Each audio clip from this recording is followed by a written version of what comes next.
Hola, hola, ¿qué tal? ¿Cómo les va? Tengan todos ustedes muy buenas noches. Bienvenidos, como siempre, a una nueva edición de Semanario TV. Lo que le proponemos para hoy son dos invitados y dos temas. Tal vez uno más importante que otro, pero los dos relevantes e importantes. En el segundo bloque vamos a estar hablando con el infectólogo y epidemiólogo Hugo Pizzi. Cuestiones importantes que tienen que ver, entre otras cosas, con la vacunación. SAP, la Sociedad Argentina de Pediatría, advirtió sobre la baja de vacunación significativa y con esto el rebrote quizás que se verá a mediano y a largo plazo, como el sarampión, hepatitis A, convulsa, etcétera. ¿A qué se debe toda esta cuestión? Tiene que ver con aquellos que promocionan la antivacuna, la irresponsabilidad de los padres, y también vamos a estar hablando, sobre todo en esta época, de lo que tiene que ver con el dengue. Y ya en el primer bloque vamos a estar hablando, decía, también un tema de importancia que tiene que ver con la economía, con la licenciada Gisela Beritier, también presidente de CLADEA, acerca de este acuerdo con Estados Unidos. Si se da, no se da, sabemos que el último acuerdo por ahora está en stand-by, de esos 20 millones con el JP Morgan, del dólar, de los laboratorios, etcétera. Ya la pasamos a saludar a Gisela Beritier. Hola Gisela, gracias por estar como siempre. ¿Qué tal? ¿Cómo están? Muchas gracias por la invitación. Siempre es un tema recurrente la economía, para bien y para mal, ¿no? El crecimiento, etcétera. ¿Te parece que empecemos por el acuerdo con Estados Unidos, lo que significa? Algunos dicen que ya está ese acuerdo. El swap, lo explicamos la otra vez lo que significa, los 20 millones, pero ahora parece que esos 20 millones se cayeron. No, a ver, lo que no es lo que se cayó los 20 millones, sino que atado a esos 20 millones que ya son efectivos, de hecho se ejecutó un tramo, ¿Estamos hablando de apenas los segundos 20 millones de o del los, swap? no, del swap Del swap, claro. específicamente, eso está. Lo que ahora está en veremos, y en realidad fue siempre la duda, fue esta segunda propuesta que hizo Bessent, en donde decía que los fondos de inversión iban a asistir a la Argentina justamente en un reperfilamiento de la deuda, ¿no? Con lo cual iban a salir a poner para tratar de hacer que los vencimientos de deuda sean más laxos, ¿no? Era un plan de reconversión de los bonos, donde se adquirían bonos en el mercado secundario y eso hacía que todos los vencimientos. Eso no entraba dentro de este encuadre del swap. El swap no era para cubrir los vencimientos de la deuda. No, el swap era para reforzar las reservas y justamente para todo el Ah, lío financiero que perfecto. se estaba Está hablando con bien. el dólar, ¿no? Para todo lo que era el reperfilamiento futuro de la deuda, Ujú. ahí sí te venían o vienen estos fondos para hacer, digamos, que sea más laxo, ¿no? El tema cuál es que los fondos dicen JP Morgan, el Bank of America, que son los principales que están manejando esto, en realidad quieren garantías sobre esto y además también cómo va a ser la garantía sobre esa deuda, ¿no? Y ahí es donde están las dudas y ahí es donde justamente no van a ser 20, van a ser menos, pero todavía está rediscutiéndose. En un contexto en donde salimos de las elecciones, tuvimos un caos tremendo, cuando después de los resultados se empieza a normalizar, donde en El mercado, definitiva digo, lo aceptó bien. varias cuestiones. El Sí. mercado en realidad acepta bien este resultado, pero además se ejecuta una parte del swap para que entren esos dólares y en realidad se calme el dólar también, que se empiece a normalizar la economía. Siguió el apretón monetario, ¿no? Ujú. Porque en definitiva lo que decían era que no podían liberar dinero hasta que no tengan todas las variables controladas. El dólar empieza a bajar. Cuando empieza a bajar el dólar, en realidad el Tesoro empieza a comprar, pero el Banco Central dice nosotros todavía no vamos a comprar reservas. ¿Por A qué? pesar de lo que le dijo Estados Unidos, que aprovechen para comprar divisas. A pesar, ¿por qué? Porque en realidad, si el Banco Central compra reservas, en realidad tiene que emitir más dinero y tener más dinero en la Claro. economía. Entonces, eso genera nuevamente tensiones. Entonces, para asegurarse justamente eso, es que dicen no vamos a comprar. Esto estamos hablando de un proceso de transición, o sea que todas estas acciones que estamos hablando acá van a durar 1, 2 semanas, 3 semanas y luego va a empezar a revertirse todo esto, Ujú. ¿no? En realidad, hoy estamos en un momento de transición donde se están empezando a adquirir dólares nuevamente, el dólar ha bajado, ayer subió un poquito, pero en Ahí nos metemos definitiva, ahí, sí. pero tiene que ver en realidad con los vaivenes coyunturales, pero en Ujú. definitiva ya el dólar empieza a bajar por la entrada de divisas, las empresas con la baja del riesgo país que se da en todo este 600 y contexto, pico estamos en la barrera. 590 y pico terminó ayer, Ujú. ¿no? Igual Entonces, sigue alto en comparación de los países, por lo menos de que están en Latinoamérica. 300 Venezuela no lo puntos en comparemos, digo, promedio. pero que estamos segundo, tercero, digo. Sí, Cuando Chile exactamente. tiene 100, Brasil tiene 200, digo. Exacto, y para que la gente entienda, el riesgo país en Ujú. realidad lo que hace es el acceso al mercado internacional, ¿no? Crédito, etcétera. Exacto, exacto. Y Inversiones. esto hizo justamente de que esta semana las empresas privadas salieran a emitir obligaciones negociables para Ujú. poder financiarse y esos dólares se volcaron justamente al mercado, que fue lo que ocasionó la baja del dólar esta semana, ¿A ¿no? quiénes beneficia este dólar barato y a quién no favorece Bueno, este a dólar ver, este barato? dólar barato en realidad promueve justamente que haya más entrada de importaciones, ¿no? Y después, si el sector agroexportador sabe aprovechar esta oportunidad, también es un beneficiario y ahí sí te sumo el tema del acuerdo entre Estados Unidos y Argentina, ¿no? Donde en realidad hoy es un acuerdo. No es una reglamentación. Entonces están todos los sectores viendo cómo se va a terminar firmando la letra chica de ese acuerdo. En las grandes líneas, Ujú. lo que dice es que va a haber ciertos beneficios donde se va a liberar el comercio entre uno y otro, donde va a estar liberado cuestiones relacionadas con la tecnología, la economía del conocimiento, los laboratorios, la agroindustria, ¿no? Y donde en realidad seguramente hay cosas que tiene que relajar Estados Unidos, cosas que tiene que relajar Argentina. Lo que no tenemos claro hasta ahora es en esa balanza quién gana y quién pierde, ¿no? Pero Claro. hay sectores que sí que van a estar afectados, sobre todo aquellos que sean Ujú. intensivos tecnológicos, porque parte del acuerdo tiene que ver con esto, ¿no? Con que Argentina no le ponga tantos requisitos a la entrada de los productos tecnológicos de Estados Unidos, ¿no? Y también en contraposición que Estados Unidos no le ponga tantos requisitos a la entrada de los productos vinculados al agro en Estados Unidos tampoco, Y ¿no? sobre todo me calculo, creo, en función de lo que está diciendo, que le está pidiendo en función de este nuevo Congreso, porque entra la política para bien o mal, que el Congreso con esta nueva mayoría que tiene Milei, que tendría, no sería mayoría, pero tendría más diputados, digo, y senadores, los cambios profundos, reforma laboral, etcétera. Exacto, porque ahora en esta agenda que se viene ahora es, junto con este reacomodamiento macroeconómico, ir a la parte estructural, ¿no? Y en la parte Sí. estructural se inicia toda esta discusión que tiene que ver justamente con las reformas impositivas. ¿Qué se ve para el año que viene o qué se busca que con todo Primero la este ley de leyes. contexto? Hace 2 años que estamos sin presupuesto.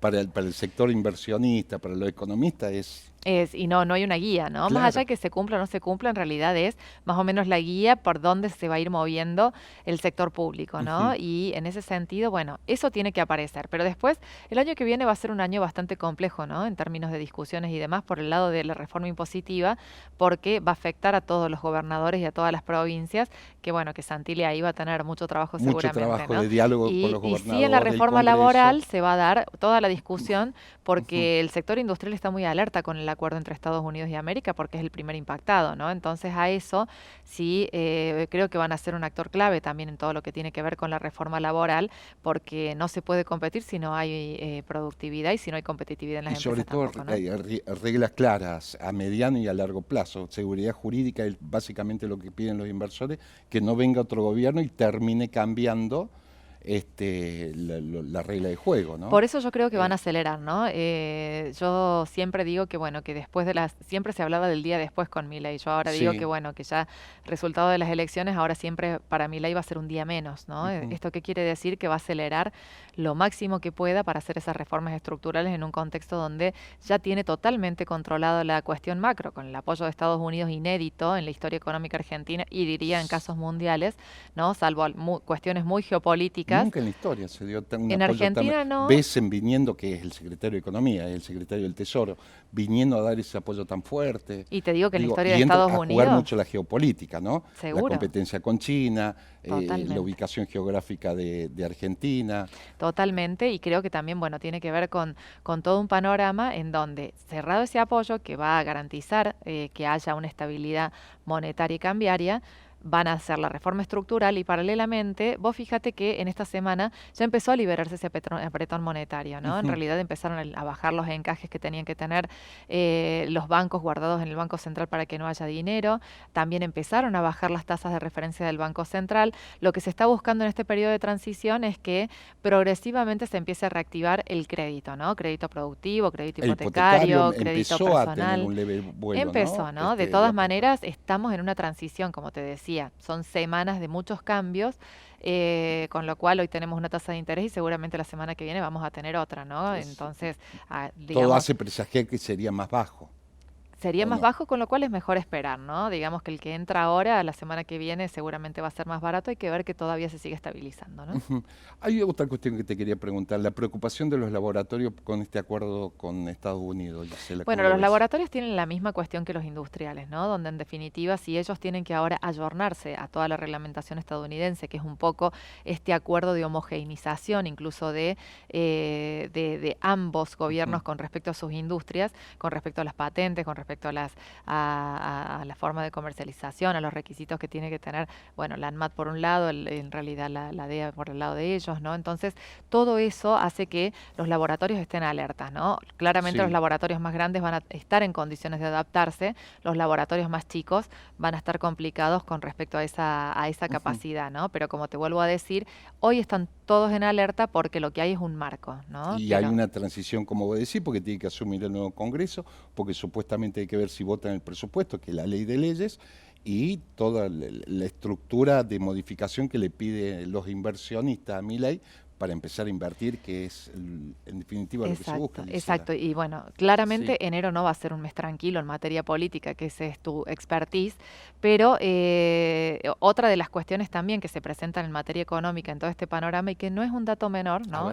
Y que acaba de salir el informe, es con respecto a cómo está trabajando Vaca Muerta. Vaca Muerta esa semana se bajaron las retenciones al sector exportador, pero con el gobernador, exactamente, y esto es clave también para la matriz productiva de la Argentina, ¿no? Más allá de los ambientalistas o lo que se hable con respecto a los combustibles fósiles, sí es cierto que el día justamente de ayer fue el día que más pico hubo de producción histórica de barriles en Vaca Muerta, superando incluso el año 98, ¿no? Producto de, bueno, en realidad las políticas sucesivas que se fueron dando, empezamos a tener picos de producción.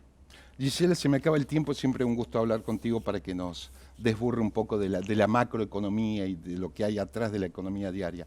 Mucho se viene hablando, Trump dio a elegir a algunos países, verbalizó que tiene preferencia por algunos países para empezar a dolarizar la economía de esos países. ¿Cómo lo ves? ¿Es largo, un proceso largo? ¿Milei gana con esa bandera? ¿Todavía no se da? Bueno, a ver, pensar en una dolarización todavía es difícil, ¿no? Si bien incluso se avanza en el bimonetarismo e incluso en transacciones en dólares, todavía no hay dólares suficientes, ¿no? Lo que puede pasar es que haya una dolarización progresiva, por ejemplo, un sinceramiento del mercado inmobiliario, ¿no? Que en definitiva se termine pactando todo en dólares, pero toda la economía argentina dolarizada hoy todavía lo veo imposible porque no fabricamos dólares. Gisela, gracias. No, muchas gracias a ustedes. Como siempre. Adiós. Corte y volvemos.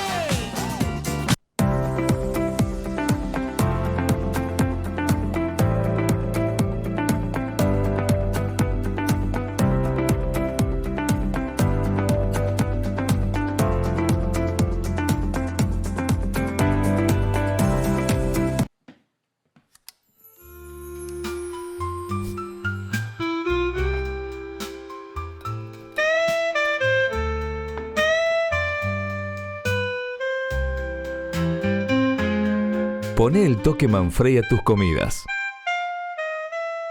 Manfrey. Hasta los espacios más seguros existen riesgos para los bebés. Hay piletas sin protección, sartenes calientes.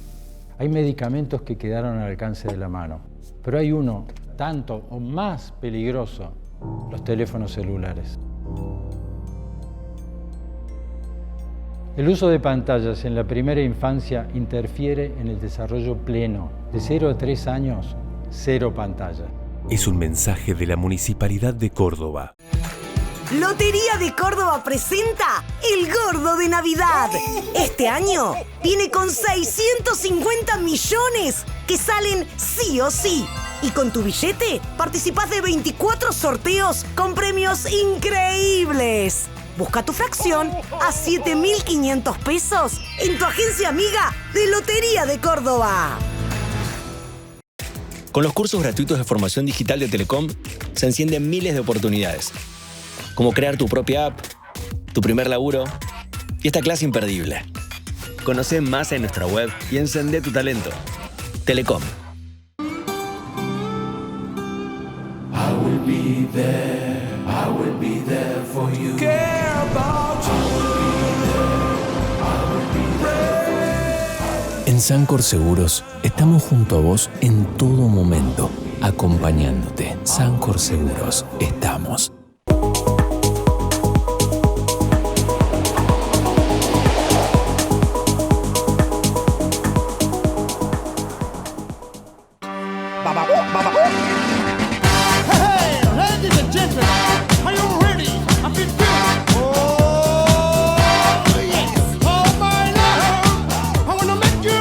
Preocupación por lo que dio a conocer, lo decíamos, el SAP, la Sociedad Argentina de Pediatría, cómo ha disminuido significativamente la vacuna a los niños y a los adolescentes. Y esto hace emerger, entre otras cuestiones, un abanico de enfermedades como puede ser la sarampión, la hepatitis A, la tos convulsa, por ejemplo, consecuencias que se pueden llegar a ver a mediano y a largo plazo. Pero para esto mejor lo va a explicar el doctor Hugo Pizzi. Doctor, ¿cómo le va? Gracias por estar. ¿Qué tal? Buen día. Quiero comentarles que estamos ante un hecho inédito y fundamentalmente tristísimo, porque no sé si la gente ya lo tiene enterado, pero hay muertos, niños muertos, más de 10 niños muertos por tos convulsa. Una cosa insólita, una cosa impensada. Si de pronto nosotros hubiéramos hablado hace 10 años atrás si iba a existir esto, yo le hubiera dicho, ni lo sueñe, está todo controlado, eso no vuelve más. Y sin embargo estamos con sarampión, con tos convulsa, con hepatitis, con tuberculosis y sin vacuna, con sífilis, porque sífilis va sin vacuna, es tratamiento nada más. O sea, es caótica la situación y fundamentalmente es por indiferencia y por algunas voces malsanas que de pronto están diciendo no te vacunes, la vacuna hace daño y demás. Una cosa que la han comprobado, hay vacunas que usamos que ya llevan 100 años, que sabemos que son eficientes y que jamás nos han traído un problema, ¿no? ¿Cuáles son las consecuencias de esta, corre por mi cuenta, irresponsabilidad de los padres a lo mejor? Bueno, en la provincia de Mendoza, ahora en octubre del 2025, lo que hizo la Mendoza. ¿Lo es quiere explicar, fantástico. doctor? Explíquelo para concientizar. La provincia de Mendoza sacó una resolución gubernamental que dice lo siguiente: padres que no pongan completo el calendario en un mes tienen una multa de 84.000 pesos. Si pasan 2 meses, la multa va a 320.000 y si pasan los 2 meses esto a un multado y persisten en su actitud díscola, van a tener o la posibilidad de ser detenidos. O sea, hay bien, que subrayar Digo, eso, ¿no? Está muy bueno lo que está haciendo, porque yo puedo tener, pero eso después lo termina pagando el Estado, porque todas esas enfermedades empiezan a reaparecer teniendo la posibilidad de hacerlo. Y lo más triste de todo esto es de que ahora ya hay algunos abogados privados que están actuando, así como actuaron cuando se enteraban que un vecino maltrataba a un niño. Esto es una forma de maltrato también. Entonces a estos 10 u 11 que han perdido un hijo por no haberlo vacunado, hay algunos abogados que ya están pensando o haciendo directamente demanda contra esos padres por maltrato o por no cumplimentar leyes Porque nacionales. entraría dentro de esa categoría de maltrato, ¿no? Claro, es es una ley nacional, ley nacional, o sea, una ley nacional que tiene muchísimos años y en plena pandemia, lo hemos charlado en este programa, ¿qué decían los camaristas federales? Decían, el que quiera vivir en sociedad debe cumplimentar las normativas de la sociedad. O sea, no se puede ser anárquico, hacer lo que uno quiere y demás. A menos de que se vaya a vivir a la selva o a la punta de una montaña, ¿no? Porque no deja de ser colectivo. Al lado vive un vecino, en la comunidad, etcétera. Absolutamente. ¿A qué se debe más allá de todo esto? ¿Cuánto tuvo que ver el COVID como herramienta esencial en su momento con la sospecha que había por parte de algunas voces que eran antivacuna? Porque antes no se daba. Me parece que la bisagra fue el COVID, doctor. Sí, la epidemia hizo lo siguiente, y se los voy a dar en estadística. Nosotros antes de la epidemia estábamos en una cobertura del 90%, que no es lo ideal, ¿eh? Lo ideal es 95%. Con 95% usted realmente está en una situación epidemiológica formidable. Nosotros estamos en el 90%, pero post pandemia bajó al 70%. Ahora, en algunos casos concretos como estos chiquitos fallecidos, directamente no tenían ninguna vacuna, pero hay otros que a lo mejor ponían la primera dosis a los 2 meses, ejemplo. La segunda dosis bajaba del 60, bajaba al 50, y la tercera dosis a lo mejor o no venía o bajaba al 40 o al 35. O sea que entonces la indiferencia se va dando en distintos estamentos de la parte de la vacunación, ¿no? Ya seguimos con este tema porque me parece lo más relevante por lo que tiene que ver con la inversión en salud de los padres, la concientización, etcétera. Pero hay un tema importante que llega el verano, doctor, y tiene que ver con el dengue. Bueno, el dengue ustedes saben que es una enfermedad cíclica, o sea, entonces año 23 nos dio un susto y un golpe espantoso, año 24 pudimos más o menos manejar la situación, o sea que no sabemos con exactitud si este año va a ser igual al 23 o igual al 24, por lo tanto recomendamos tener los patios limpios, tener que no haya excesos de agua en las macetas, en ningún... El descacharreo que se llama. Exactamente, y les voy a explicar por qué es tan importante esto, porque la Municipalidad de Córdoba en solo 2 barrios mandó camiones y sacó 40 toneladas de porquerías de los patios. Ahora, lo curioso es que de las 40 toneladas había un porcentaje casi del 20% que estaba en los techos. O sea, ¿qué hace la gente? La gente llena el patio. Cuando el patio no tiene más lugar, lo tira al techo. ¿Y eso qué es? Eso es un criadero que uno no puede visualizar. No, y aparte hay otro tema, doctor. A veces la situación económica lleva a que el tanque de agua de arriba no tenga tapa. La tapa. Ahora, hay alternativas como, por ejemplo, una bolsa grande de plástico, negra, claro, de plástico, sí, que puede ayudar a prevenir. Sí, entonces había que eso. Nosotros estamos recomendando y desde la Universidad Nacional estamos dando consejos de cómo poner las telas plásticas que son accesibles y baratas. Los mosquiteros que se llaman. Sí, que al ser plásticas maleables las mismas señoras lo hacen. Estamos incentivando el uso de tules para las cunas y los Moisés, aunque le cuento que en el norte argentino ya el tul lo están usando los matrimonios. Y hay muchos hoteles de Brasil, de Paraguay, que ya están usando, que usted contrata la pieza y la pieza tiene un tul. Son más trópicos allá, claro. Más trópico, sí, como en la vieja época, ¿no? Sí, exactamente. Y también estamos enseñando cómo se hace el repelente, porque en el 23 nos mataron con los precios de los repelentes y no había. Sí, ¿cómo, entonces doctor, eso? estamos enseñando.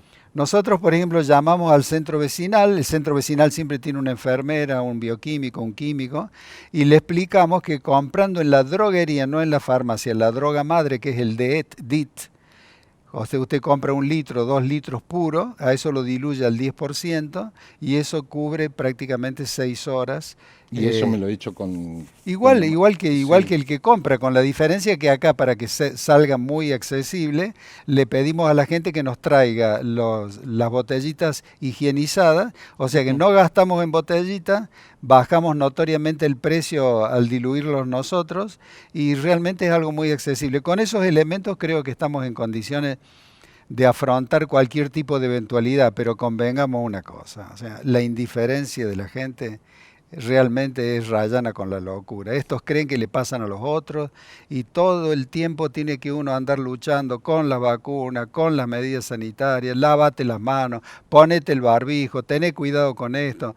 Bueno, pero es muy interesante, doctor, porque muchas veces la situación económica, más aún con los precios monopólicos de los referentes de estos productos en verano, sobre todo, que lo aumentan, y supongamos que por una cuestión económica no lo pueden hacer. Hablamos del dengue y de las picaduras de mosquito y de otras cuestiones. Acabo de dar 2 soluciones, digo, y sirve como ejemplo pedagógico. Si no tengo una tapa de tanque, arriba no puedo comprar, no puedo acceder, se le puede poner un nylon. Absolutamente. Y deja de ser un criadero del aire aegypti, ¿no? Y la otra cuestión del repelente que me está diciendo usted. Sí, sí, sí. Nosotros desde la universidad siempre lo hicimos para los empleados, para los alumnos, desde el Hospital Nacional de Clínica, y desde ahí y desde la cátedra universitaria llamamos, porque el centro vecinal es un lugar interesantísimo para trabajar. Comunal, y siempre hay alguien que sabe. Siempre hay una enfermera, siempre hay un bioquímico, siempre hay un médico, un químico, y las enfermeras son geniales para diluciones. O sea que creo que aprendiendo esas cosas vamos a andar bien.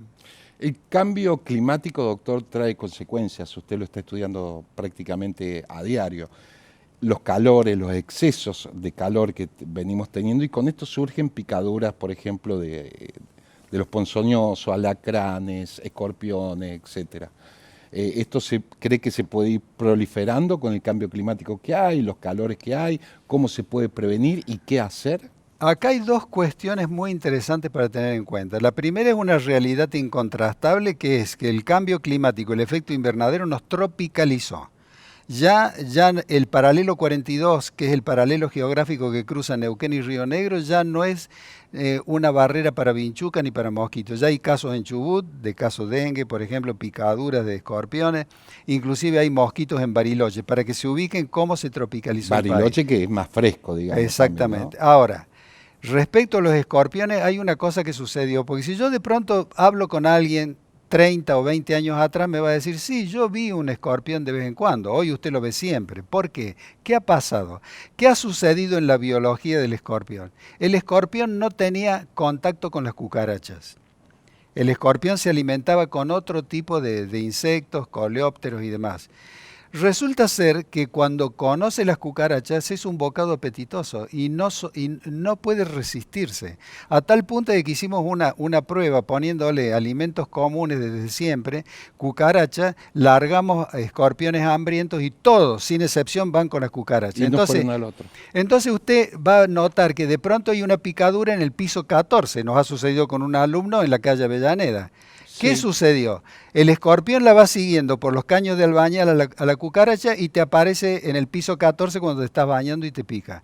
Entonces hay que tener cuidado porque ya está con nosotros. Entonces de ahí donde está el riesgo. No es únicamente el patio, está dentro de nuestras casas, sigue a las cucarachas y lógicamente lo más correcto sería solucionar el problema de las cucarachas. Interesantísimo, porque el imaginario colectivo es como usted dice, está abajo, está en las piedras, está en el campo, pero han detectado que sigue la cucaracha y es irresistible para el escorpión. Por eso el higiene del domicilio tiene mucho que ver. Exactamente, ¿no? Y el último detalle para que el inquieto que quiera seguir estudiando esto, hay estudiosos que han trabajado sobre las ferormonas de las cucarachas que los enloquecen a los escorpiones. O sea, cuando capta el olor esa atracción, o sea, es lo único que irresistible. Quieren. Irresistible. Doctor, para finalizar ya, creo que toda siembra lleva una cosecha. En los últimos años de su profesión, recibió una distinción en el Senado de la Nación en el Congreso. Sí, realmente fue muy emocionante, más de 250 personas,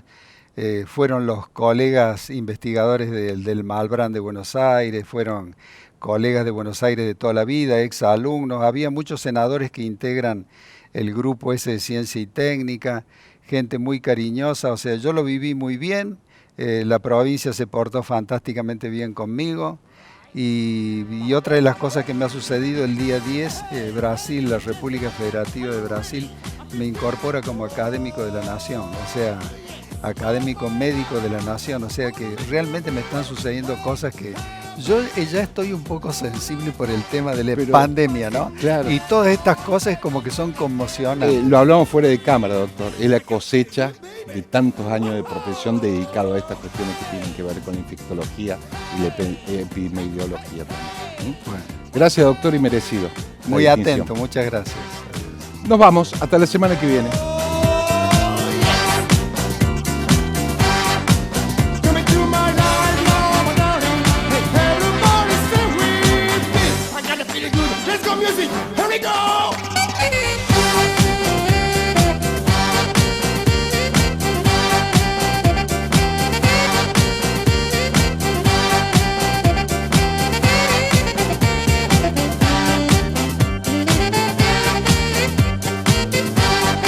Fue una producción de Televisión Mediterránea, SRL, Córdoba, Argentina.